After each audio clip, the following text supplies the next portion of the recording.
This is the M Zone. And welcome to the M Zone. Jamie Morris, Derek Laughlin on the other side of the glass, and I'm calling this, what should I call this? It's a tea party. I'm having a tea party right now, ladies and gentlemen. MVP tea party. Yes, it's called an MVP tea party, and you guys all know in my heart who MVP was. That would be Vanessa Pollack. And it was today that Vanessa left us. Very short. And we're celebrating a little bit. We're celebrating this, and I have a bunch of best friends in the studio with me. And we're trying to make this a better day, right? Yep. Yes, Yes. We're Celebrating. We're celebrating her life Mhm. and what she meant and who she was, and she was very Michigan, I'll tell you that. Yes, Oh, definitely. Yes. absolutely. She was go blue all the way, man. Exactly. Go big But- or go home. And Vanessa was a go-getter, and I mean, I've never met anybody more Michigan than anybody else. She was the whole stadium. She could be. Mhm. But that being said, yeah, you guys, and they brought donuts too. Like, I need donuts, Derek, like I need donuts. Why not? Why not? Right? I mean, to each his own. I mean, you that's how you get away the pain. How is everybody doing today on this day? We're celebrating. We've been to a couple of her favorite places. Definitely here is one of her favorite places. But we went to Walled Lake. The tacos, breakfast tacos. We would always make fun of her because everywhere we would go to eat, if for breakfast, she wanted breakfast tacos. So I'm like, I never had one. Let's start today. Oh, good. So we had a breakfast taco. You guys did a Vanessa thing. We did Yeah. a And it's early Vanessa breakfast thing. and we're ending with a dinner. Nice. Yeah. Nice. I'm sure she would love each and every one of you doing this for her and everything like that. But hey, you carry her in your heart. Yes. And that's the special thing. Absolutely. So understand, she loved each and every one of you. That's why you guys are here. And I loved her and she loved me. That's why I'm here and doing this. I mean, I'm going to tell you what. I forgot about this day. Yeah. It was forced. I did not want to remember this day. Mhm. And as we got closer, and then I got a text, I had to do this. I was going to say, hey, my stomach's hurting today. I can't do it. I had all kinds of excuses, but I knew we needed to do this because I had to see all of you again. And she liked being here. She did. Yeah, she did. She Mhm. did. She loved it. It was her She- favorite thing in the whole world. Yeah, she really enjoyed talking sports because, like, I'm not a sports person. I think Michelle's a little bit more of a sports person than I ever was. So this was the place that she could get that groove in, Right. She loved sports, and that was something, and not just football. It was basketball. It was baseball. It was all It's the funny different you sports. say that. All of Do it. you Mhm. know Michigan won the national championship in basketball? Yeah. Her favorite basketball Yeah. player, Yes. the freshman she kept talking about, kept pushing on us. Trey McKinney. Trey Hey. McKinney is getting the key to Flint today. Oh wow! He's Drum getting roll. the key to Flint today. That's awesome. So I just wanted you guys to know. I mean, I have no idea. But So- okay. he is So what you're telling me is she could have been a really good scout. right. She did a great job. She knew what she was talking about when she said he's going to be one of the best players on that team. And he hit that key shot against Wow. UConn. So think about that. Wow. Angels on the basketball field, man, because we were all laughing about it. She was really upset last year when it didn't happen, and she was going to be darned that it's going to happen this year. Right. She's just out there. So, I mean, that's the one thing I knew. I'm like, the Trey McKinney guy worked out. I mean, the player worked out. Yeah. And she was right about that. And she would have went crazy for I know she would have been at that national championship. yeah. Oh, God. Oh, yes, yes. Come hell or high water, she Hell or would have high been water, there. she Oh, would've yeah. been Exactly. Well, Michelle was sending us pictures of it. Like, look at this. They're winning. Look at this. I'm like, don't jinx it. Please don't jinx So it. Right. I got one of her chairs from the estate, and at my house, I was like literally sitting in her chair, and I wouldn't move. I was like, I wouldn't move. And then I was sending them pictures after pictures after pictures. Like, how many pictures of her TV is she going to send us? Like, Right. So I mean, look, does anybody want to say anything on this day? I mean, please say stuff. I love the fact that everybody knew who she was. No matter where you went, no matter what you did, if you were with her, you were in the spotlight with her. Mhm. And she shared it. She didn't want you to be back or anything. She wanted you to be there in that experience with her. And no matter where she did go, that's what she was. She was just a really bright star that unfortunately faded out way too Way too quick. early. Yep. Yes. What's that Elton John song? Candle in the Wind? Yeah. Candle She in the was our wind. Candle in the wind. Yeah. I know it's And it's- cliche, but to know her was to love her. Truly, she was such a light for everybody. Right. Yeah. That's a And- true statement. That's a And true honestly, statement. if not for her, I would not know all of you. Yeah. Mm-hmm. And That's if true. not for her, I would not be an even bigger U of M fan than I was Yeah. before. That's true. I'd say that for me too. I'd say that she brought the light back to me. And I didn't even go to U of M, but boy, did I love them. I was one year back in the day. I'm not going to tell you what year. During the summer training, I was the cardiovascular trainer for the team in the dome. Oh wow. Okay. And all the sound went out, and Mhm. I'm like, take a lap. And all the players looked at me because I was a tiny little thing. They looked at me, started laughing. I'm like, I'm serious, go.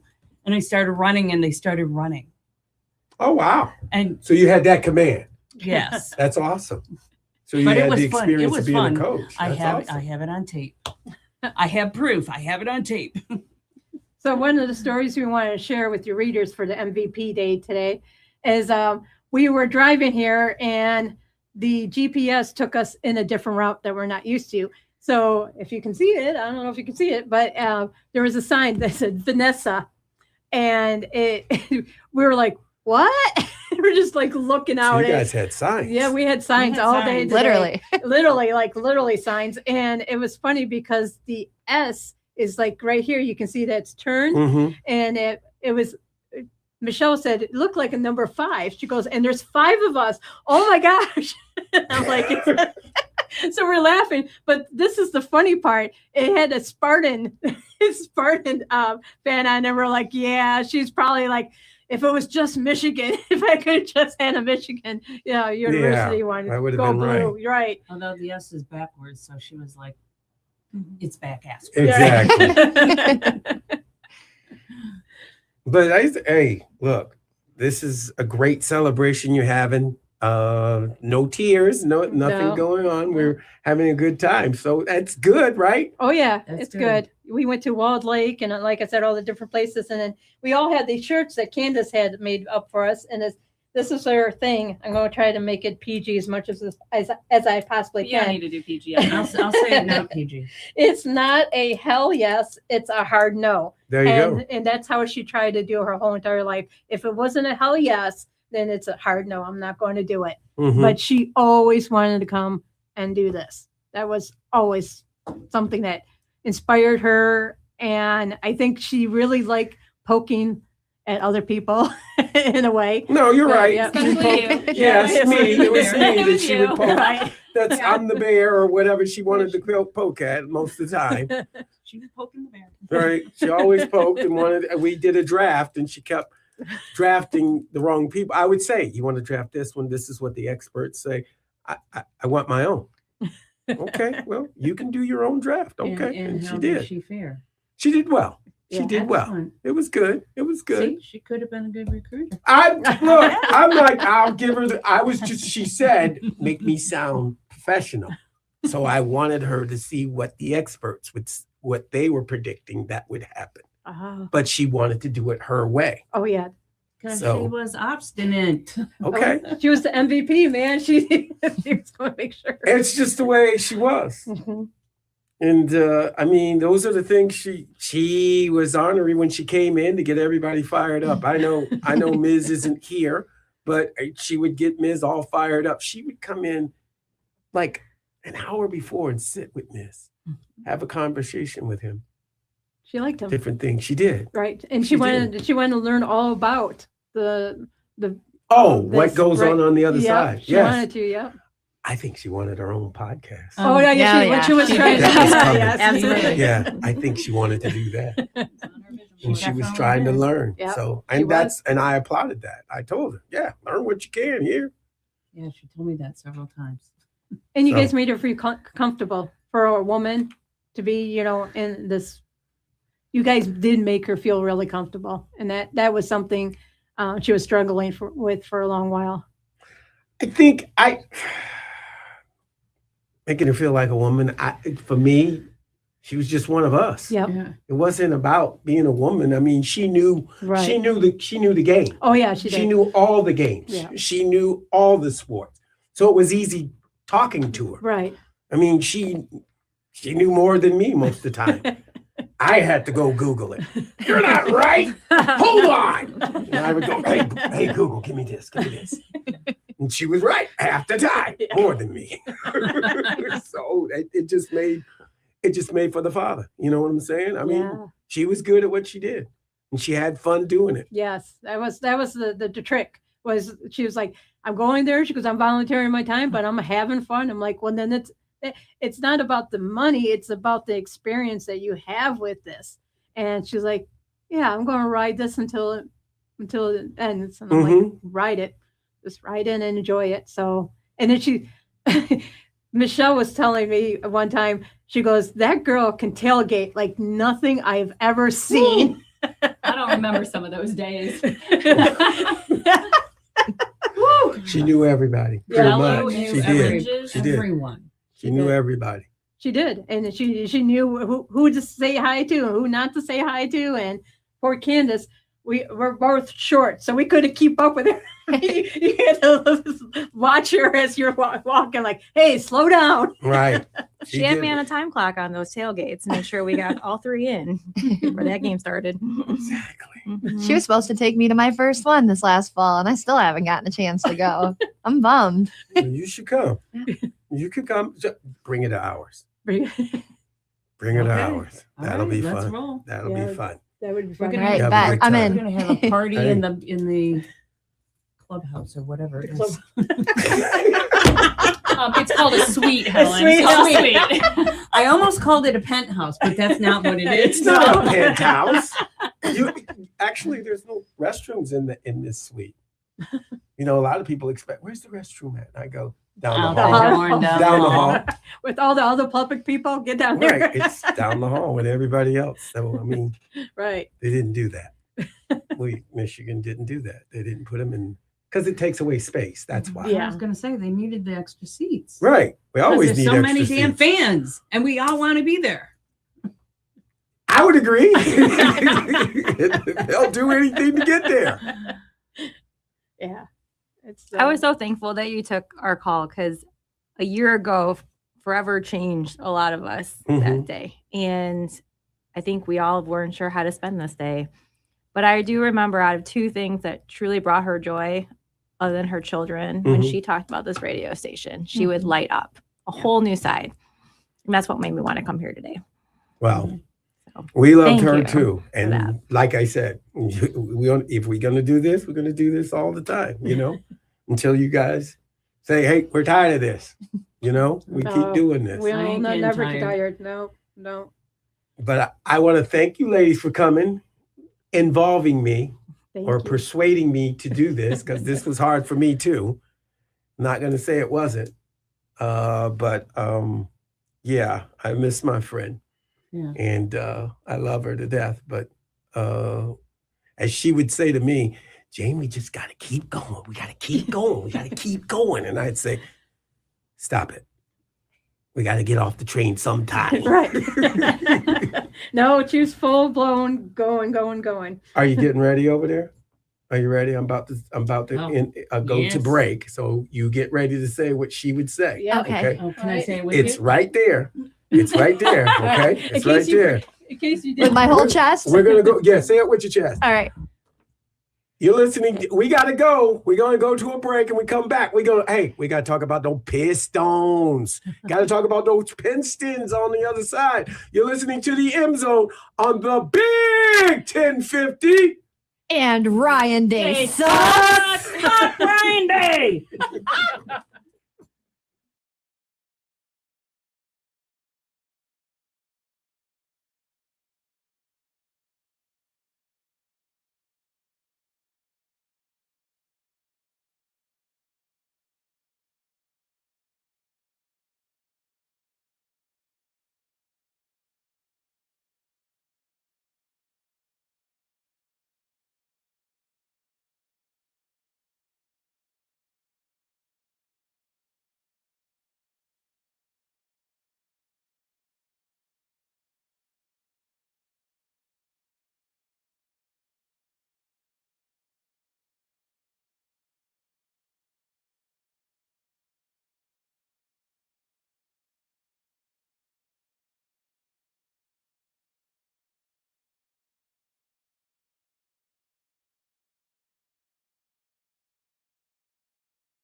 Angelique, how you doing?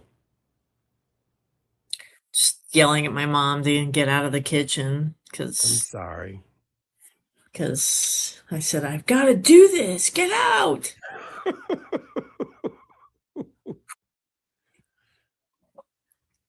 What's going on? Anything going on? This is the I'll M tell you. Zone. And welcome back to the M Zone. Jamie Morris, Derek Laughlin on the other side of the glass, and I got the angel of the big house on the show with me, Angelique Shingales from the Detroit News. Angelique, I know a lot of people, they think I'm going to talk about football or anything like that. No. How did the Michigan tennis women do to this past weekend? Well, I mean, they made their fourth straight Sweet 16, but they did not get past North Carolina, which was hosting. It was a really good match, though. I watched it, and it was, you got to like bounce around to the different courts on live stream. But Piper Charney had a really good match on the top court, and it really came down to these last two courts. They went to third sets. Michigan had won the first sets in both on both of those courts, and it was tough. It was a tough way to go out, but I think that they have a pretty good core coming back next year. So I think that this bodes well for next season. But I'm sure they were disappointed. But considering where they started, Jamie, they were 1-4 and ranked 76th. So to make the Sweet 16, I think was pretty admirable, and a terrific coaching job by Ronnie Bernstein. Can I say this? I mean, a lot of people talked about Bev Plotky leaving. When Bev Plotky left, who's going to replace her? You know what I'm saying? Yeah. But Ronnie's been there for a long time. But she's been in the background. She should get more credit than what. I agree. You know what I'm saying? I mean, Michigan really has had a great Mount Rushmore of women's coaches, women who coach women's sports, and obviously Hutch and Bev, and Ronnie's right up there. I mean, she's sort of the, maybe because it is a niche sport, and I get it. Gymnastics is too, but there's so many little girls playing, participating in gymnastics. So many families are involved in it, and it gets very popular during the Olympic years. So that has a different fan base. But I'll tell you, I was watching that match at UNC, and I couldn't see the whole court, but they had decent attendance. Not like Michigan the week before. I thought the attendance was terrific for the tennis. So I mean, I think that's part of it. Is tennis is not as on a lot of people's radar, and maybe they don't recognize what Ronnie has done. And she definitely does not go out there and demand attention. She's very low key, and she walks around on the court with her little hat on, and she's just quietly coaches her team. But she is a very, very, very good coach. Yeah, she is. I mean, I remember you talking about the tennis team last year. And so I started watching. I'm like, wow, this team is pretty good. And then we talked about tennis, but you said, well, we're not that good of a team right now, Jamie, but we gotta wait and see. And then all of a sudden it just took off. I mean, I said, hey, Angelique, they won the Big Ten. Came out of nowhere, but like she said, that match they'd lost 4 in a row, and they were supposed to go to ranked Oklahoma, and it was a blessing in disguise. Oklahoma had some injuries and stuff. They just couldn't really field a team at that point. So then Michigan scheduled Xavier in Cincinnati and went down there and smoked Xavier, and then came back and they needed that kind of that bonding trip. The other losses had been at home.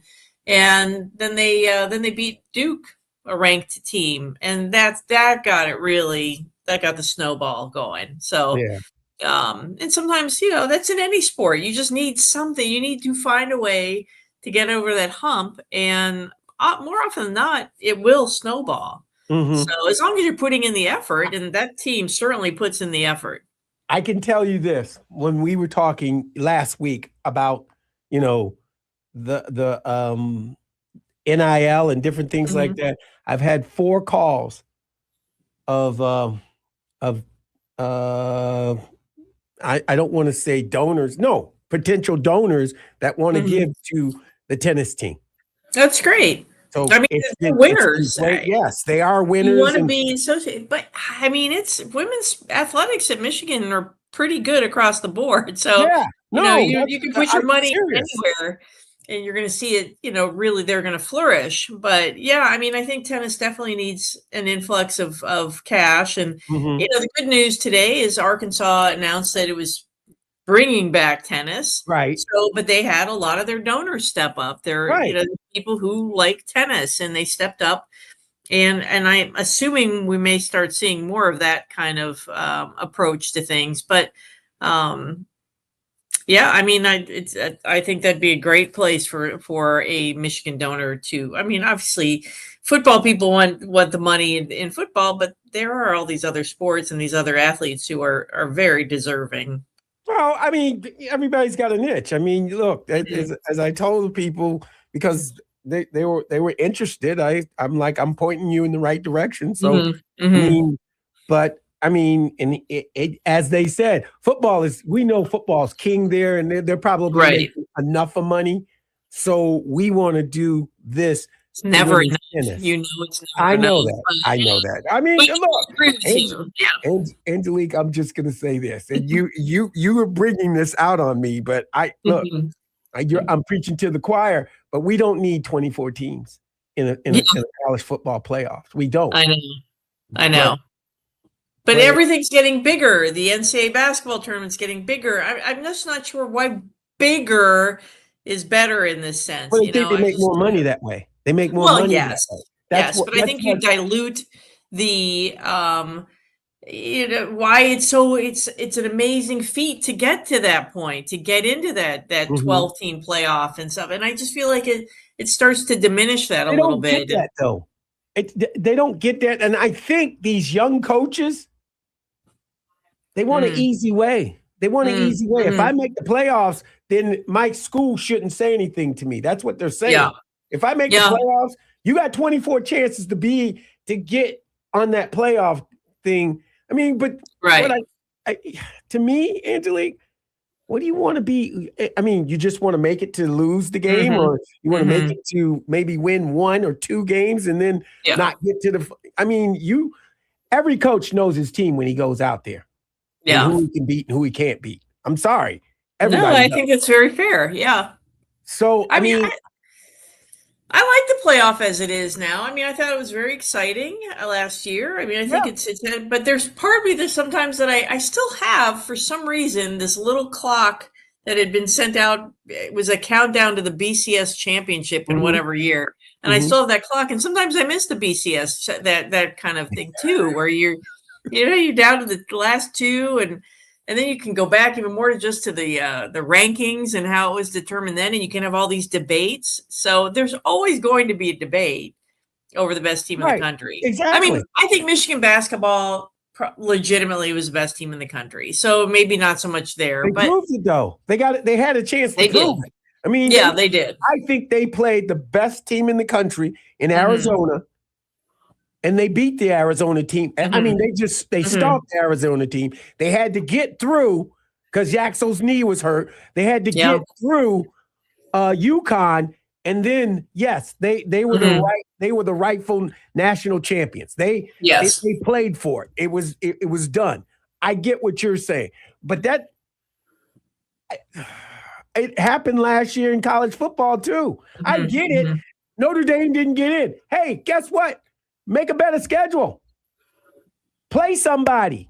Join a conference. Exactly. The ACC connection, but join the Big Ten. Exactly. Do what you're supposed to do and join a conference. That's all you got to do. Claire, you're an SEC team. I don't care what you need to do. Just join a conference, And then I guess now you got me going off. I guess my whole thing with the two commissioners, they can't talk. For some Mm, reason, they can't talk because one wants 24 for his Mhm. media partners. The other one he's willing to go to 16, but he really wants to do 14 and 12. So they're not grown men, so they can't speak to one another. You know?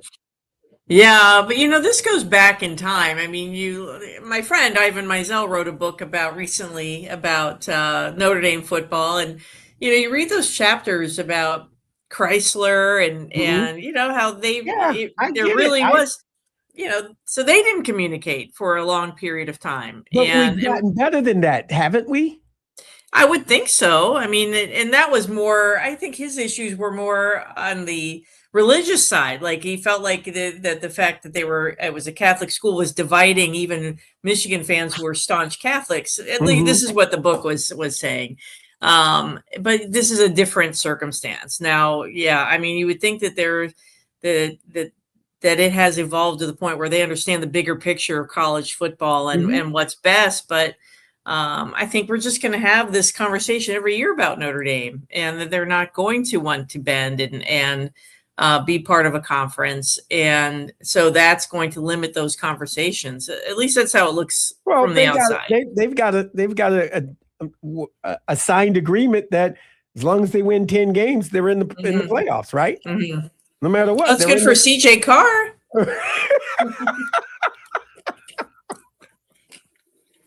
And I think Marcus Freeman, I really respect the job he's done there. And so it's not, no one's bad mouthing Notre Dame. It's just the whole circumstance of it. No, he's done a great job. He's done a great job Mhm. as a coach. He's taken over this team. He's made it in his own image, as they would say. He's done a great job. I respect Marcus Freeman for what he's done as a coach Mhm. at Notre Dame. That I can appreciate him. I don't get why he didn't want to go to a bowl game, but that's okay. Yeah. I get it. That is always one that puzzles me, because it's just they're gifting you practices, and nobody really, I think, ultimately in this day and age really cares about the outcome. I mean, if your team wins, of course you're going to be pumped about it, but you can spin a bowl game any way you want, and but the bottom line is you get those very important practices for the players who the large majority are coming back. Right. They would have already declared probably their intentions. So, yeah, that's a little arrogant, I guess. But one thing I've always wondered about Marcus, Jamie, is do you think he would leave Notre Dame for Ohio State if that job comes open? Whenever it does. I wonder about that too. I mean, he is an Ohio State guy, and it's a pretty huge job. So, No, that job is bigger at Notre Dame, though. you think so? Yes. Yeah, probably. I mean, yeah. hope- It's got, It's I'm just saying that job is bigger in a lot of people's mind that it But is. how many national championships? I think you have your path to the national championship better at Ohio State, and you're going to have. I mean, they've Sure won it is. national championships. Sure it is. Sure so it is. maybe that's what drives him. I mean, how many times have I seen this post? If Ohio State was not in the Big Ten, do you know they would make $750 million? And I said, Wow. no stuff. Michigan can say the same thing. I Yeah. mean, really? But you don't, because you're in a conference. I'm Right. sorry. It's what it Right. is. And but that whole thing with the private equity discussion last year sort of brought up some issue. They wanted to get them, by joining the private equity, locking them into the Big Ten Yeah. for what was it, the next 10 years. And Right. there was some skittishness, I think. I don't think these programs want to be locked in. Certainly they've been part of the Big Ten for a bazillion years. Exactly. But I don't think they want to feel trapped by it, because the landscape is evolving so much in college football. So So do you I thought that think- was an interesting part of that Do you discussion. think people would schools would leave the Big Ten? Well, I mean, isn't that something that was brought up? I mean, that was It's not if they a were threat. forced. If they were forced to do Yeah. this, Yeah, then yes, that's what they would do. But this it's not actually- ideal. this actually worked though. Mhm. You had two dissenters that said no, we're not Mhm. we're not ready to do Right. this. People backed off. you Right. saw that people backed off. Well, one of the major dissenters was one of your biggest storied programs, Michigan. So yes, you're not going to do that. But I think that there was some discussion. Could Michigan and Ohio State leave and be successful? And I think the consensus is probably yes. But then you see when the Big Ten releases what their payouts are going to be for this past year, that's a pretty significant amount of cash. it is. So, I just think that they don't want to be confined to anything with this next decade of college athletics. The Mhm. next 2 years of college Right. athletics could Yeah. be wildly different.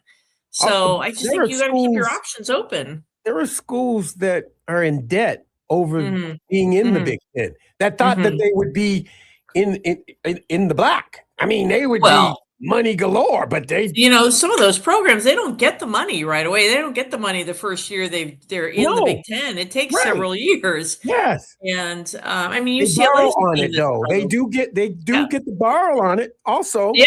Yeah, that's true.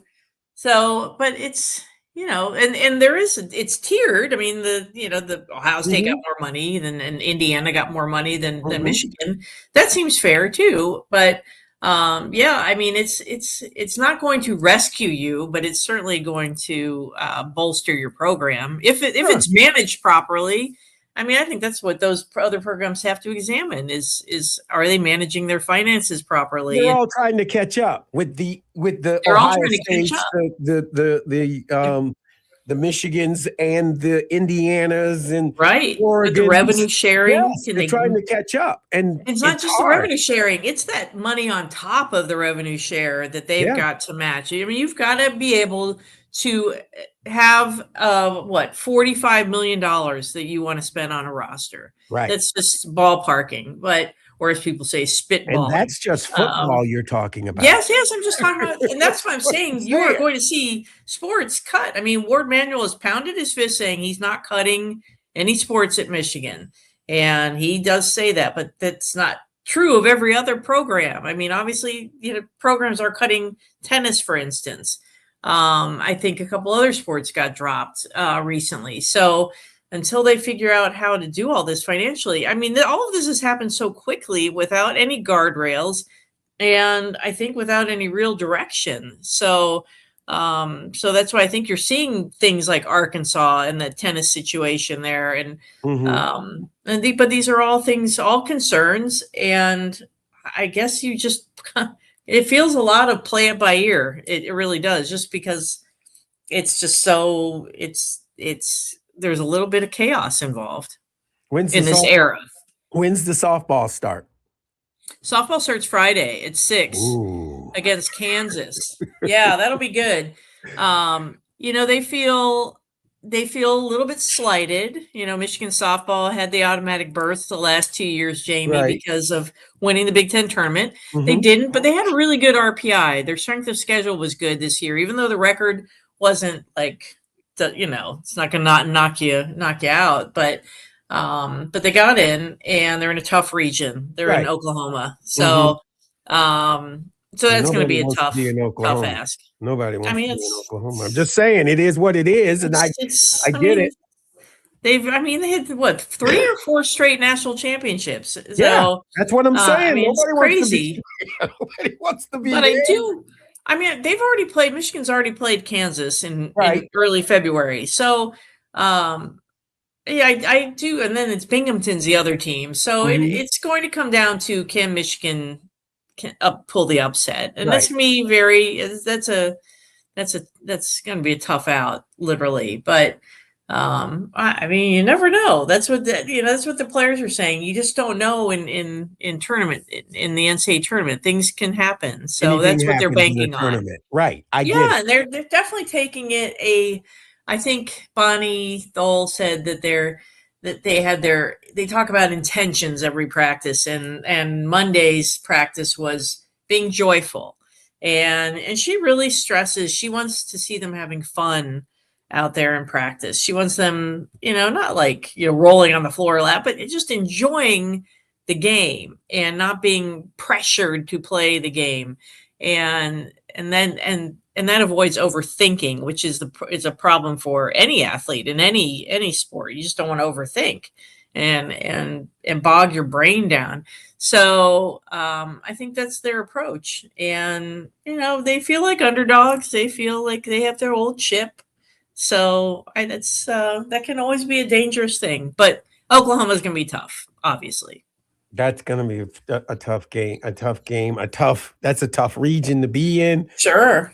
And but they got in. They got in. Thing is they got in, right? Yeah, I mean, they have an amazing player in Lauren Poots. I mean, she's phenomenal. I know last week I was talking about you need that Sierra Romero kind of player, and you do. And then she is that. I mean, she's about to break Sierra Romero's single season records for home runs and RBI. But you need a very consistent, strong pitching staff. So if they get that together, then I think that's the kind of combination that's going to make Michigan a dangerous team next season. Yeah, look. So we're building. Wait a minute. We're playing to get lucky, but we're building for next year. I think so. That's how I see it. I like it. People see us on TV. They may like. I mean, if you get an upset, that'll rattle some people's cage. Yeah, I mean, it's a great program. It's got great history, and obviously you get your Michigan degree, and so there's a lot to sell here. Right. I don't know. We keep talking about. We don't know what kind of NIL numbers they have, but. Right. But that is important now in softball, women's basketball. Well, we got to talk about it. We got to talk about it. People hear you. People reach out. Yeah. People, they know. Okay, maybe I need to put some money over here. Definitely. So, no, that's every little bit helps. I got to ask one more question. You know what about baseball? No, I got to ask the question, have we seen anything about the investigation? Oh, no. I'm like, what? I mean, it feels like... Look, we may not ever hear about it, okay? We may not ever hear about it. But I know. I gotta ask. I mean, it's something that, hey, we going to see something? Maybe. I don't know. I don't know if we're going to see anything. Will there be any kind of leaks? Maybe, but... no, we haven't seen anything but invoices for legal expenses. So, but I think is it still climbing, or are we done? I don't think so. I don't think there have been any invoices filed or released lately. But for $10 million, I think people want to know what that money was spent on and what did this investigation reveal. So, I mean, we talked about this. They should be transparent, but will they? We know that Michigan's not completely transparent on all of these things, Jamie. So, I mean, I'm waiting on FOIA. I had to go back, and I get these monthly things saying we're really busy. We can't fulfill your FOIA, and I have to go back and check the number and see what is it I filed. Right. And there are a couple things I filed that I thought were fairly benign, and that's been over a year. So, that's very frustrating. Very frustrating. But they'll release the stuff that contracts and stuff right away, but these things no. And they'll hide behind, well, there's an investigation, we can't do that, oh, we've got this, it can't release it. So but this is something that people have talked about, and everybody's talking about it. Ward's talked about it. Ward Manuel's talked about how he wanted an investigation into the culture. So, so put it out there. Let people look at it. Let people see it. I doubt it. I can't. Maybe they release a summary of it. Who knows? That would be good. A summary is good. A summary is good. Why not? Like an AI summary, like when you Google something and they give you the AI. That's like exactly what it'll Break be. It down for us. That would be cool. Do you have a baseball update? No, I just they're getting ready. They've got they play today, their last Right. series against Ohio Right. State. So they're like 32-19, I think, 32-19. Mm-hmm. So they're playing to get a bye. I mean, that's still out there for the Big Ten tournament. And then they've got their selection show, I think, Monday, Memorial Day weekend. So they've won 7 straight Big Ten series, I think. That's awesome. Yeah, That is that's pretty awesome. good. That's pretty good. That's really good. That's really Yeah, good. it is. It really it is. And Michigan obviously got another recruit today, another 4-star recruit. So How about that wide receiver we got, huh? yeah, yesterday. Yeah. A 4-star. Come on now. I know. I mean, I told you I liked Micah when I talked to him. So as did the kid. The kid said he likes Micah. yeah, I think because Michael looks like he's 15. I mean, he looks like a kid. I mean, he looks just my graduated. He's my age. Oh yeah, no, he like just No, graduated not my a few age, years not my ago. age. You know, No, not mine either. Unfortunately, well, I would prefer to be his age right now. But right. yeah. So I think there's always this debate: is a younger coach a good thing? Is it? But I think the players relate to them, especially when you're recruiting. But that's not fair either, because I've seen some like if Kerry Coombs came into my house and like started recruiting, that guy's got so much energy and he's just so like he clearly loves football. He's got so much knowledge though too. He does. And he loves football, and he's coached high school for so long, and exactly he knows how to deal with the kids and the moms and dads. Oh yeah.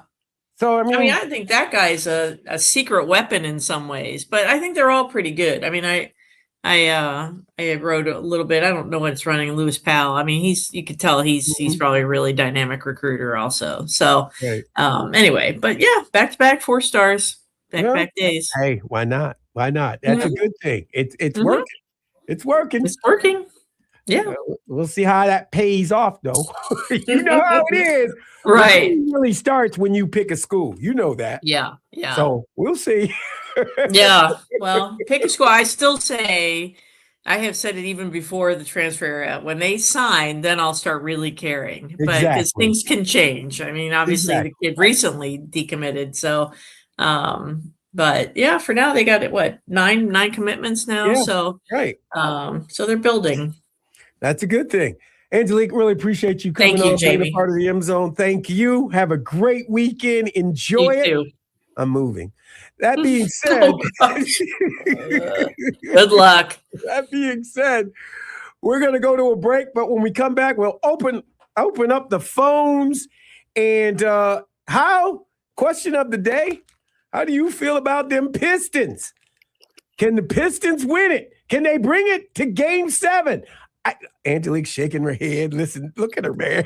That was very disappointing last night. Yeah, I got to talk about this too. So on the other side.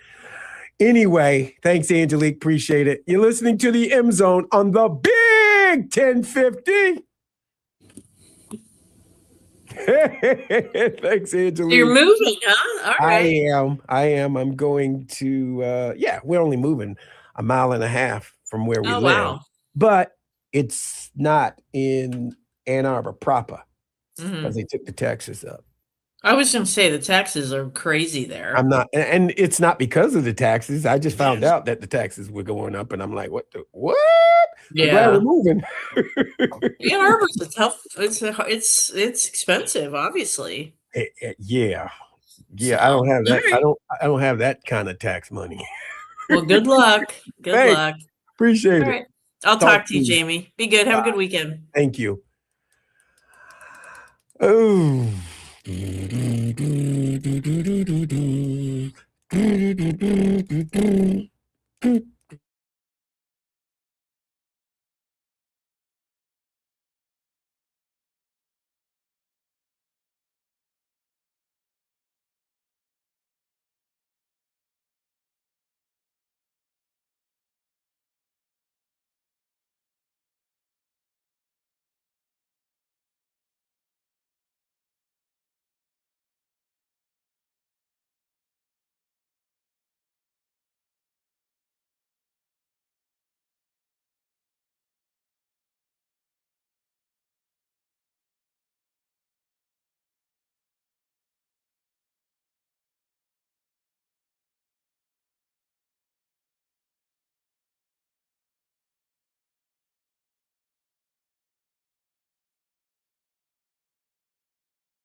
This is the M Zone. And welcome back to the M Zone. Jamie Morris, Derek Laughlin in the house with me. 734-998-1050. Hey, I feel your pain, Detroit. I do.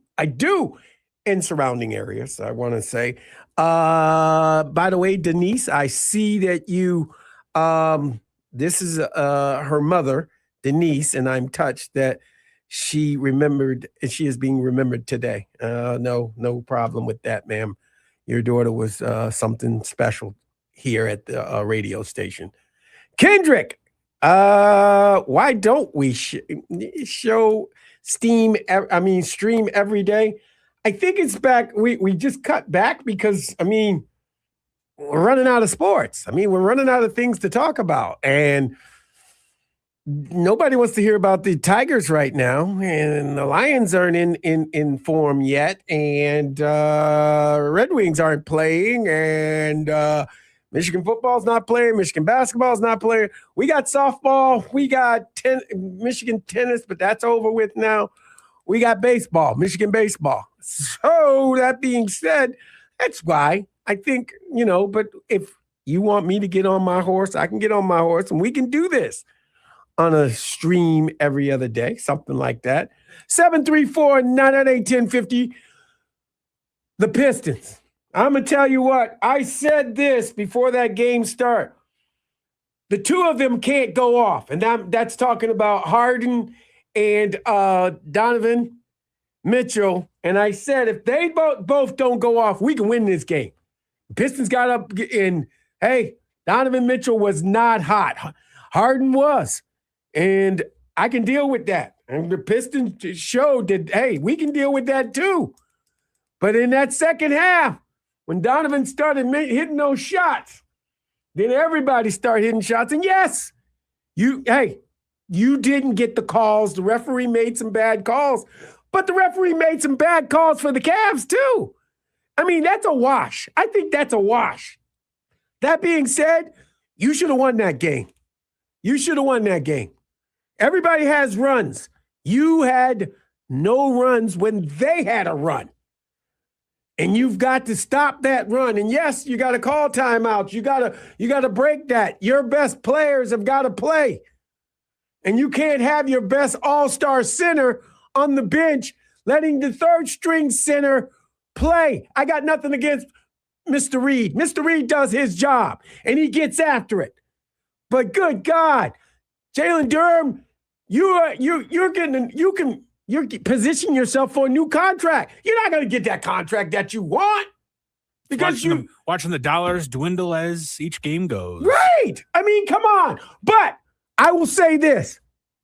They can do the impossible too. They can go to Cleveland and get a win and make it game 7. And that's when it's called, that's when you say, we're going to win it. I know nobody likes game 7s because that's for all the marbles. That's it. They call it. But you, Pistons, you need to go to Cleveland and get a win. You got to get it. You got to scrape. You got to scrap. You do fight, drop it. You got to do everything to win that game in Cleveland tomorrow night because there is no tomorrow. There is no tomorrow for you. You've got to play now. So if you're tired, if you're hurting, look, you need to win the game. You got to go in there and take it from them. Shut them down. You guys, they were the third best defensive team in basketball, right? If they're that, why aren't they shutting these guys down? Why aren't they doing what they're supposed to be doing? You can't tell me that. And Cade can't be everything. He's got to be able to do some things great. And scoring baskets is something he can do great. Everybody else has got to pitch in. Everybody's got to be a part of the system. So do you think the Pistons can get to the 7th game? That's for all the marbles. 734-998-1050. Rodney. J-Mo, you're fired up about the Pistons game, huh? Oh my, Rodney, I had this bad boy. I was telling everybody on the phone. I was talking smack, as they say. Pistons got this game. You ain't got to worry about this one. We got this. We got this. I know. I flipped it over to because I was watching the hockey game, and I'm like, it's 3-0. I'll flip over and watch the Pistons. And then, I'm a casual fan at best, so I'm not going to say I'm not. Why is James Harden allowed to cruise and do whatever he wants? Oh, because they think he's old. They think James is old. James still got crossover. He still got crossover. He makes it work. Okay, I'll talk about that in a second. But if he came through that lane with Rick Mahorn there, he's going to be in a hospital bed. Dude, that's right. That's right. Don't let you know it. You know it as well as I do. And they're pushing they're pushing and shoving in there. They are. Oh yeah, he does the check off with the elbow. That used to be a foul back in the day. That's what I dude. They extend the arm. They keep extending that arm. Oh, that thing is. You might as well go full out. Hands to the face method, like stiff arm mode, like beast mode, or Henry knock guys over and drive the lane. It's crazy, Rodney. That's about as bad as it gets. Now here's one thing for you. Okay, the arm tats, they're all over everybody now, right? Right. Remember when AI came in the league? Yeah. They made him put the arm sleeve on to cover his tats. Right. I agree. They did. They did. He was too. And then he was getting called constantly for traveling, for palming the ball. Yeah.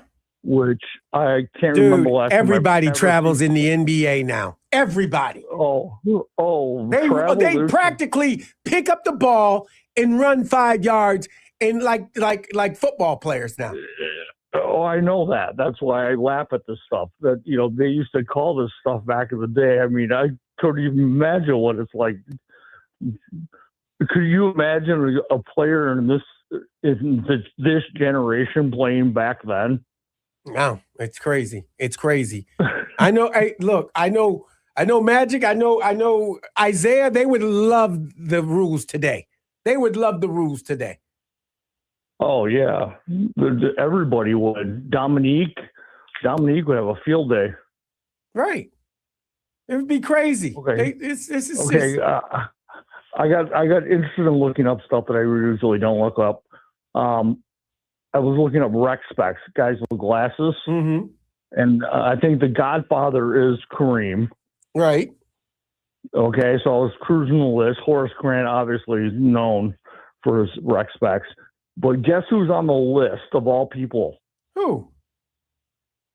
Street Clothes Davis. And and I can't take credit for calling him Street Clothes. That's Charles. I know. He got a chip. He's got a chip. It's a bubble trip. It's a bubble chip, but it's a chip. I'm waiting for him to play in the Paralympics.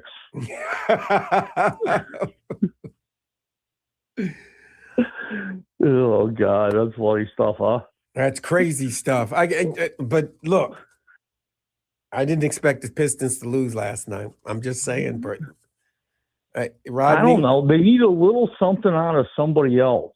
I mean, the little guard 24 was playing he was playing his ass off. No, he was playing his butt off. He was playing his butt off. You're right. He was up and down. He played defense. He was doing everything. He was like a little fly, always messing with Harden, all in his ears, all around him. Yeah, that guy he played with some heart. I mean, Duran, I don't know what the heck's wrong with that guy. Was he hurt? But yeah, he might as well just be flushing dollars down a toilet. Well, I still say he had a great season, regular season. He just hasn't shown up in the playoffs. And look, that's when you make your money. It's a Scottie Pippen move. I mean, Scottie Pippen didn't show up in a couple playoffs. Remember? in a couple of years. He Two. missed he missed the game because of a migraine. Right. That's what I'm saying. He missed a couple years there. Scotty was not. He never came to the playoffs either. But then he got his mind right, and and once he got his mind right, Jordan and them, they took off. Yeah, that's what Cade needs. Cade needs. I'm going to say this. He doesn't need a number 2. He just needs a Cape Crusader. He's Superman. So he just needs a Batman. He doesn't need Batman and Robin. He just needs a Batman. Yeah, he needs somebody. I don't know what it is, where they're going to get it from. If they get Giannis, that'd be nice. I mean, everybody thinks it's Unc, but I don't think Unc's getting it done. Unc, he plays, but sometimes he doesn't play. What if we steal LeBron? I bet you the league would pass that deal too. They would say, "Yeah, go ahead." LeBron, come to us. We'll pay you $30 million instead of getting 10 from freaking LA. I mean, look, they need. I'm just saying they need something. Cade needs help. Cade needs help. Because I think LeBron's sticking around the league for at least 1 or 2 more years, so we can get his other kid from Arizona in the league, so we can play with all 3 of them. With who? Who's he going to play for? His other kid plays for Arizona now. I know, but who do you do? I'm just saying, who do you get? Who do you do? You know, it would be great if LeBron poster trial Bronny. You're not giving me any answers to Detroit, are you? I need some serious. How does Detroit pull this off? I mean, you're going into Cleveland, and they haven't won in Cleveland in this playoff series, as you well know. They have to take it to the rack, and then hope that the referees actually give them fouls. Do you get more physical with them? Yes, you have to. You have to beat them up. You can't let them through the lane. You have to play like they need to channel 1989 Pistons. I mean, that's some fouls there, dude. That you go to 89. You talking my years? I mean, come on. I mean, good God. We're talking no fly zone mode. Bill Laimbeer getting punched in the face by Bird. Remember that? I mean, good God. And then he took him out. And Parrish. I mean, Parrish beating up Bill Laimbeer. Everybody beat up Bill Laimbeer. You ever notice that? Nobody took on Rick Mahorn. They all went after whatchamacallit, after Bill Laimbeer. They just fought him. Because Rick Mahorn would fight the whole team. I'm just saying. Okay, here's a football one for you. I'm just running this one through my brain cells for no reason. Okay, Green Bay Packers, early 80s-ish.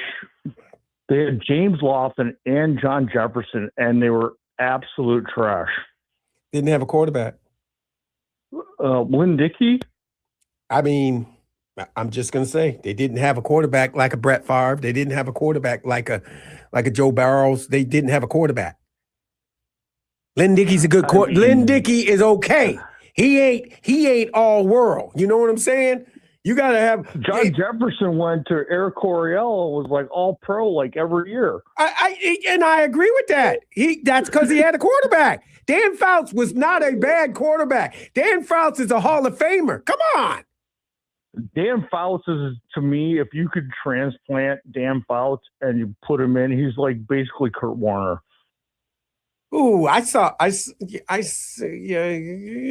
okay, I can go with that. They're not super mobile, but they can rip it. Okay, good. They got the arm. Dan Fouts had an arm. He did have an arm. Oh, that guy he couldn't move. Neil Lomax was the same way. That guy could rip it down the field too. Yeah, I like that St. Louis Cardinal guy that you just put out there. Neil Lomax. Neil Lomax was a decent quarterback. He was decent. Well, they had Roy Green. That guy was a stud. Roy Green needed help on the other side. Oh, yes. Hey, how was it running the counter trap, by the way? Awesome. It was beautiful because they couldn't see me. And then when they did see me, they were getting crushed. They were gonna get they were gonna get that guard and tackle coming around, baby, and he blew it open. They blew it open. I love the counter tray. I'm not gonna lie to you. When I got to the Redskins, I loved the counter tray. Why did you guys run that at Michigan? We did run counter tray at Michigan. A little bit, but it didn't look like that one though. It didn't look like that. No. I think we pulled the center to get outside. It was more of a sweep. More of a sweep. Yeah, it was more of a sweep. You guys pulled the guard with the Skins. Right. We had the guard and the tackle. Big Jim Lachey coming down. Or Big Mark May coming down. Joe Jacoby. Listen to me. All of those guys were huge. Oh, Jim Lachey was the man. He was probably like I'm not an offensive lineman. I'm not dogging out, but the Doug and Jay Schrader thing helped us get Jim Lachey because we traded Jay Schrader, remember, to the Raiders and got Jim Lachey. Yeah, and then you brought in my guy, Doug. Right. Well, Doug was the man anyway. There's so many stories about those two. Oh, Doug was like Cool Hand Luke, I'm sure. Doug was always cool. He was good. Doug, he was like, he was like the president. He kept his mouth shut, shook his head, said, okay. And he got mistreated. And the year before the Super Bowl, he got mistreated. Jay embarrassed him. He went in to take Jay out because Jay was hurt at the Giants playoff game that they lost. And Jay was shooing him to the sideline. Yes, and that really made Doug angry. I watched that Football Life on Doug Williams. Yeah, I'm just saying. Doug told me what happened. I'm like, what's up with you two? I'm sitting at my locker going, what's up with you two? He told me. I was like, okay. A lot of MFing. That's what he was saying. I wouldn't want to be in that quarterback room the next day after that. They just they didn't speak. But we just didn't speak. But they're okay now. You know what? They're okay now because I went to a golf outing. With the Redskins have a year. All the alumni Redskins, we have a alumni golf outing, and we come together. And they were fine. They played golf together. There was nobody threw down the clubs and got after it. That's good. I got a problem with Philly E though. What's up? I know he's not a Facebook friend of mine, but all of a sudden my Reels thing is filled with Viking highlights. Okay, Philly E's giving you Viking highlights?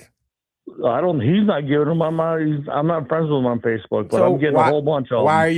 Why did you like something of Vikings and all of a sudden Facebook said, hey, you like the Vikings? I looked at a Terry Allen video, maybe. That might have been the only thing I can think of.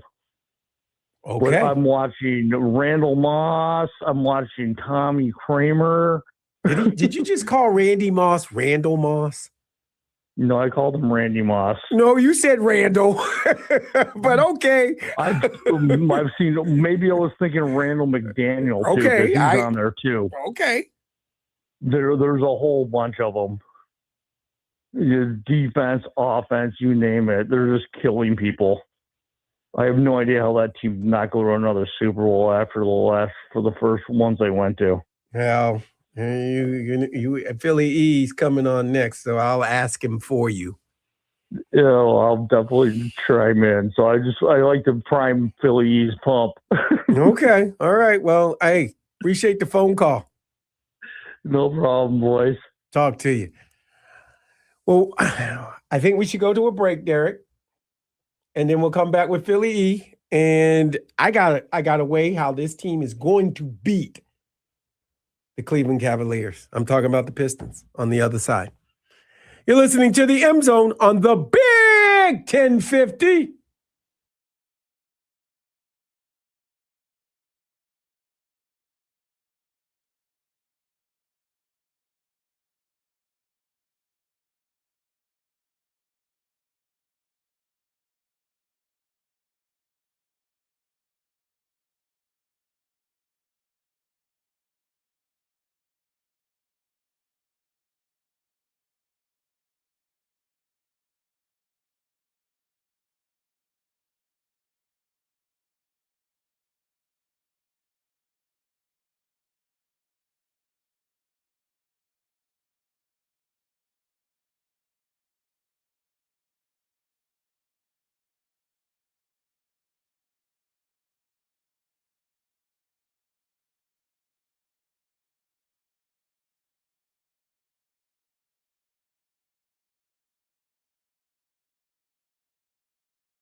This is the M Zone. And welcome back to the M Zone. Jamie Morris, Derek Laughlin on the other side of the glass. And I want to thank the ladies that came in. They brought nice, sweet donuts. You know, Oh, they're very good. I had to pick me a sprinkle one, right, Jamie? You did. Very good. I said it was the kid in you because that's the one I think CJ would pick and everything like that. Because, sprinkles and kids, it's the colors. You know what I'm saying? Oh, yeah. Look like the rainbow, all of that. It's nice. It's the different all nice. textures, too, you know? So we've got to clamp down. One or both. Harden and or Donovan Mitchell. Got to stop one. I'd say Mitchell over anything. So stop Mitchell. What was it? Game 3, he had 30 points second half. You just can't let that happen. You know, Harden, we can get by with Harden having 20 points, I think.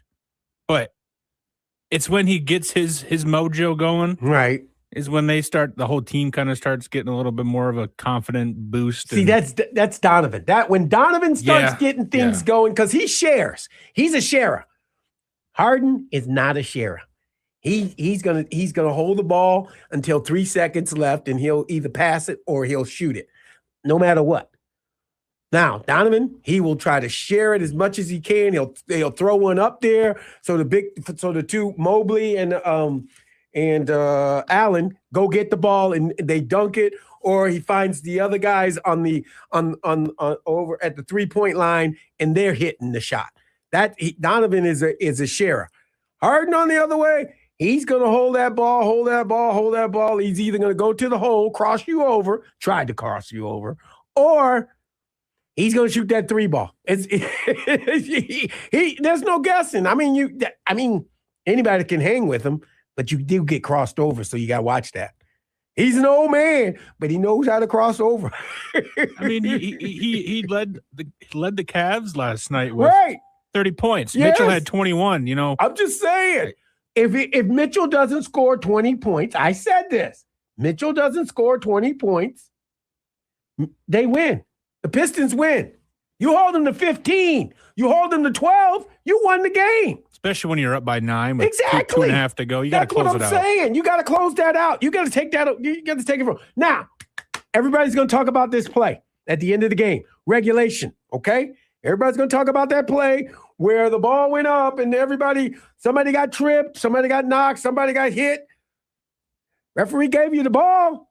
I mean, no, it was out. That was the clock. The referees were tired too. They didn't want to play. Wait a minute. They just said, let's let it go to the overtime. You know that. I know that. You know they said, let's let it go to overtime. They gave you 5 more minutes. 5 more minutes of basketball. Get it done. And that's when I think the Pistons they clearly kind of fell apart in overtime. You know, they weren't expecting it, and especially being up like that. But that's what you really like. You get a second chance. Yes. You could have lost it in regulation right there. Expect to win. Go in there and say, now is the time. Now it's our turn. It's our chance. This is our house. That place was crazy. That place was off the chain. Yeah. Win it. Just like Game 5, Game 6, Game 7 against Orlando, and now Game 1 and 2. Those 5 games, that was Detroit's bread and butter. That's how they should have looked. I think that we were all like, oh, okay, yeah, they're in their playoff form now. They woke up, and ever Game 3 on Saturday, Game 4 Monday, Game 5 last night. It very much seems like a slippery slope. Cleveland knows their weaknesses. I mean, Cleveland tied it up Game 1 and Game 2, right? Right. They came from behind in both those games and tied it up. Yeah. We were able to close it out. Right. And Cleveland learned our way, and last 3 games, the record's there. They're up 3 games to 2. You know what to do. You just get Cade. Get the ball out of Cade's hand. That's what you're trying to do. Get the ball out of Cade's hand. Let the other team do it. I mean, come on. I do like Rodney's answer, though. Go to the glass. Duran's got to get some momentum back. If he gets in the game. Yeah. At the end of the game, he was out of the game the last 8 minutes. He wasn't in the game. I think he had the least amount of playing time in his playoff career. Yeah. He wasn't in the game. Yeah. So, I'm thinking they've already made a decision. Yeah. You ain't playing in the last waning minutes. And did he play he didn't even play in the overtime. He didn't play in the overtime. How do you do that with your all-pro center? But how do you put Paul Reed only in the fourth quarter when you want him to be a difference maker? You know, right. I think not like I'm blaming anybody. You know, it's playoffs and teams get hot and cold. But I think last night was mostly a Bickerstaff. Well, you know whose fault game. it is. You know whose fault it is. It is JB's. Yeah. It is. It has to be. It has to be. He's got to take the blame. I mean, I made all those decisions. Yes, you did make all those decisions about who played, who didn't play, who's not playing. You put Reed in there and left him in the rest of the fourth quarter and overtime. I get it. That guy gives you points and he does things. He gives you minutes and everything. But no. Jamie, I don't know how do you shoot 40% from 6 inches away from the basket? I think either me or you could shoot better than 40% posted up under the basket. Is that Jalen? Yeah. Oh, my God. 40%. Yeah. Wow. Okay. All right. I know why he did. Playoffs so far. Yes. I know why he did what he did. I get it. Jalen's not playing his game. He's got to start moving people out. He's got to start dominating the boards. He's got to start dominating inside. He's got to dunk it. He's got to block some shots. He's just sitting there like a bump on the log now. Right now, and his confidence is not there because they take him out. They take him out. My goodness. I'm with you. No, Dave Young. I did not bring Philly E on for the next half hour. So ha. But I am bringing him on now. Hey, Philly E, how are you doing? Hey, what's up? What you doing, man? What's up?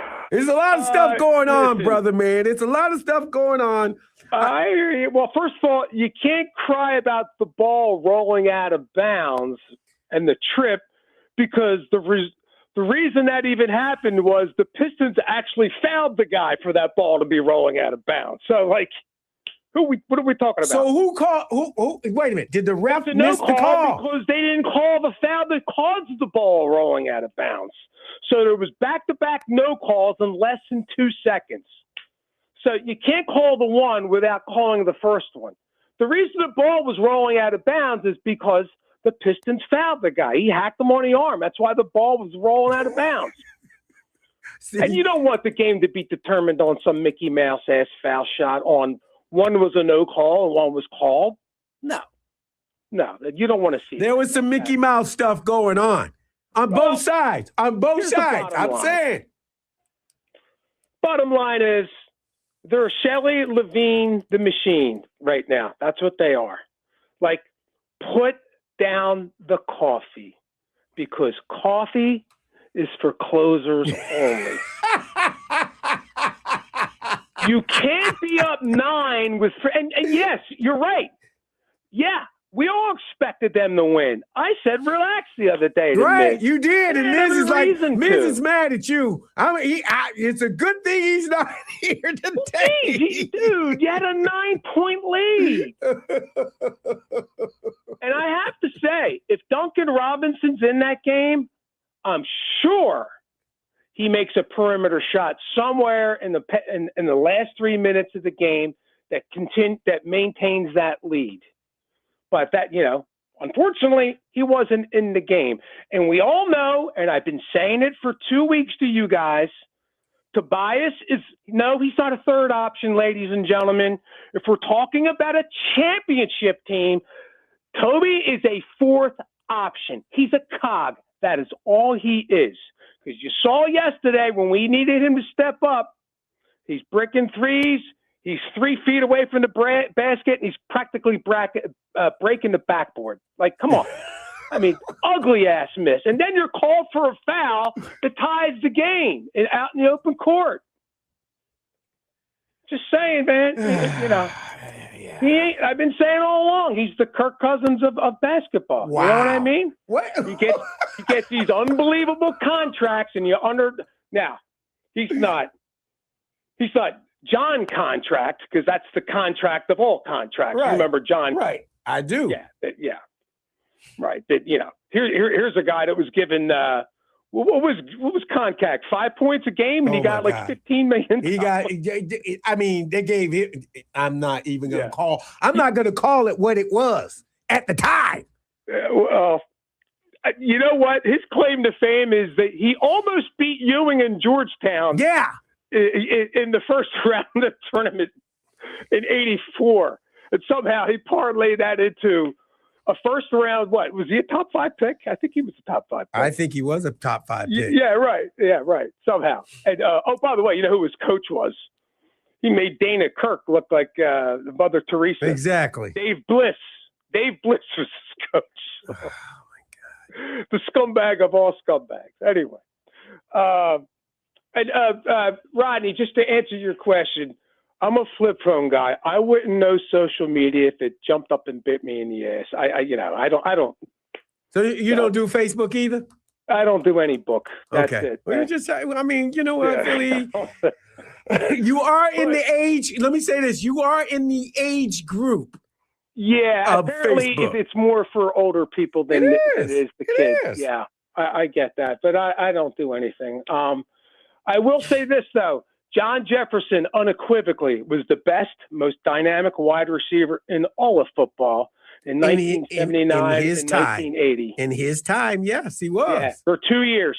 And that's with Swan and Stallworth and Lofton and the gamut. Unfortunately, He didn't have he a was quarterback. not a burner. He was an explosive player He with was quick. football speed. He was quick. He had football speed. Right. Unfortunately, two things. Well, first of all, we can know he got shipped to Siberia because that's what Green Bay was back then. Right? He got punished. In those days, talking about Lynn Dickey. I said, what? Lynn Dickey? Well, the other thing is, too, like you got to remember, he played for Don Coryell. Exactly. And Joe Gibbs is the offensive coordinator. Right. We're talking about two great offensive minds. Then he gets shipped to who? Bart Starr? I'm like, come on now. Like, no, Jack. It's not. It's not the same. And him, just like Wes Chandler, who replaced him and was just as dynamic. When he Wes stepped Chandler in. was the man, Wes was- too. Wes Yes, was he was unbelievable. incredible. He was. Unbelievable. Wes, that's my boy. Well, they had to get rid of Jefferson because Wes Chandler was behind him. I mean, we got a better one. Well, they replaced him. In fact, I think he was a deadline deal because I think the Chargers were kind of struggling because they didn't have him. It was just Charlie Joyner, and it obviously had Winslow at tight end and our receivers. But once they brought in Wes, that was it. The offense. The problem is the same thing happened to Wes. It's the same thing that happened to John Jefferson. They both lost a step overnight, and they weren't the same guy. And the minute they lost the step, they were out of football, Jack. They were out of football. That's a true statement. You know, and I love them both. They were both incredible receivers, but their shelf life for both of them were pretty short, especially for JJ. And in terms of Dan Fouts, dude, come on, man. Like, as great as he was, 79, they should have won the whole thing. He crapped the bed against the Oilers, who didn't have Earl Campbell. But right? they had wait a minute, that defense played above and beyond themselves. You know it as well as I did. But dude, he threw like 5 interceptions. How many interceptions did freaking Vernon Perry have that game, right? He was throwing them straight to them. Yeah, and then the next year in the AFC Championship game, the Raymond Chester fluke touchdown to start the game, he crapped the bed in that game too. Fouts was awful in the AFC Championship. Hey, the Chargers couldn't make it through. Remember wait a minute, they played the Cincinnati. Remember they played Cincinnati? Yeah, you know what, dude? I don't dog them for that. It's minus 59 wins. I know. I'm saying, in order for them to go to the Super Bowl, they had to travel to the coldest. I think it's the coldest game ever. Yeah, if they nearly dropped dead in the heat down in Miami the week before Exactly. that marathon, right? But I'll be honest though, the 81 Chargers defense was phony in the $3 bill. They weren't winning it anyway. Their defense was bad by 81. 79, different story. Their defense was off the chain. By 81, it was a freaking sieve, dude. Well, hey, I think Don Coryell said, "Screw them. We're going to win it offensively. Nah. Anyway, the year they should have won it was 70. Even I'll give them even 80. 80. They could have won it in 80. They should have won it in 80 if they didn't win it in 79. I get it. 79 was their first go around, Dude, right? I But thought the 80 they Chargers, should have won it. they were the Raiders. best team in the NFL that did not go to the Super Bowl. Yeah, they were dynamite. Yeah, what are you going to do? Listen, here's what the boys are going to have. Here's the thing, though, and you always hear this stuff about did they win? Did they lose the game or did the other team win it? Listen, when you blow a game like that, it always, 100%. It always starts with the team that's winning stops making plays. Yeah, they just stop making plays and they leave the door ajar. They left the door ajar, and then the other team they start making plays. So you don't get this happening unless one team stops making plays and the other team starts, and then you get the mistakes. That's the third thing. right. They started making mistakes. They started getting bad possessions in the last 3 minutes. And there was the one where, like, they had a shot clock violation. Like, come on. You can't do that in the last minute of the game, have a shot clock But violation. both teams were giving up we're doing shot clocks. They were. I mean, and then, of course, the last element is there's always a call that's going to go against you when something like. Anytime you blow a game, you blow a lead. I mean, you can think of any game. There's always going to be a call that's involved that's going to go against you. But in this case, you can't say, oh, he tripped him when the reason the ball was rolling out of bounds to begin with because the Pistons fouled the guy. So it's like, come on, you can't, you just can't. So I'm very disappointed for them, for the fans, but clearly they're not a championship caliber team. They're just not. They don't have enough. Like I said, our boy Toby, he's the fourth option on a championship team. He's not the third option, folks. He's the fourth option, right? On a great team, he's the fourth option.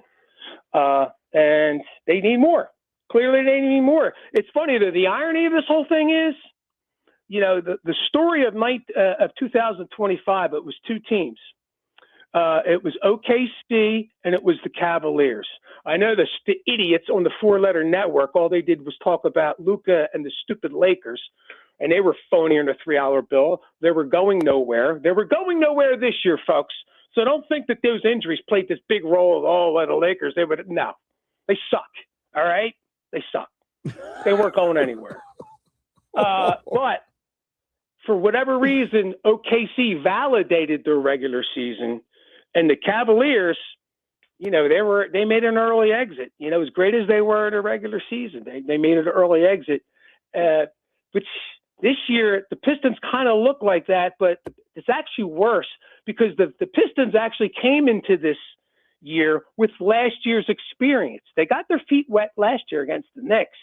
So they should have been a better team this year, but it just goes to show you that 60 wins in today's league means nothing. It just doesn't mean anything because the regular season is not a true representation of anything anymore. And there's reasons for that. You have load management. First of all, they're not series. So we already know that. The regular season, you don't have your series. So you start with that, but there's injuries, there's load management, and there's tanking. And all this is occurring on your schedule. So you might be taking the season seriously, but there's a lot of teams that you're running into that have already mailed it in for various reasons. But when you get to the playoffs, that's not quite the case. So the 60-win season in 2026 is not what it meant in 1986 because you didn't have a lot of this, other than the fact that you went to series in the playoffs. Mm-hmm. But the injuries, maybe some, but the load management and the tanking, that they just weren't. I don't think they weren't as prevalent in those days. Let's just put it that way. I'm not saying nobody tanked in those days, but today it's out of control today. So 60 wins today kind of rings hollow today. It doesn't quite mean what it used to mean. So it does bother me that my man suffers a pneumothorax and sits out for I don't know how many games, and that's all legit. And it seemed like they won without him. And yet now, so you just think they have a lot of pieces because, like, hey, man, they held it together even though he was injured. Right. But obviously they don't have enough, not nearly enough to win this whole thing. So, yes, they're in trouble. They just have to focus on Game 6. They have to just focus on execution in Game 6. They can't worry about winning, losing, what the people say, what the fans say. Just focus on your game plan and executing that and coming out of there with a victory. Game 7 will take care of it by itself. But right now, they got one mission. Execute tomorrow. That's all you got to do. Just execute your game plan tomorrow and let the chips fall where they may. If you get through Game 7, hey, you never know. Maybe they can get back in this thing. But that was such a horrible freaking loss, man. It's a steep hill to climb now. It's extremely steep. Yeah. Anyway, It is. I shall talk to you all tomorrow. Go Blue. All right, Philly. Be good. I agree with some of Philly he says, but dude, you had it in your hands. You had it in your hands. You had it. And it slipped away. And then you let it go. And But hey, one game at a time now, you know. yeah, it's- it is. No, we knew it was the best of 3, right? The best of 3. That's right. This is a race, and we got to get there. You know, you got to go to Cleveland and get one. Get one in Cleveland. They got one on you. Get one on them. That's going to do it for the M Zone today. I mean, I can't give you words because Wemby tonight, right? Or maybe not. Is it Wemby tonight? Wemby in San Antonio? Yeah, Spurs and And Timberwolves. Timberwolves, Okay, Wemby tonight. So watch it. You're listening to the M Zone on the Big 1050.